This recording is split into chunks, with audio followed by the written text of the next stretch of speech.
and forgive us our sins. Patawad po, Lord. Makasalanan po kaming lahat. God knows everything.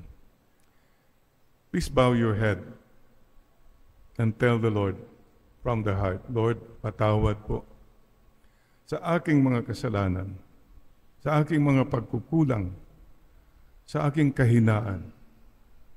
Lord, you know the score. Nothing is hidden from you. Patawad po. At patawarin po niyo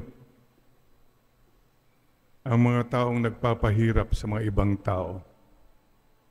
Maawa po kayo sa amin.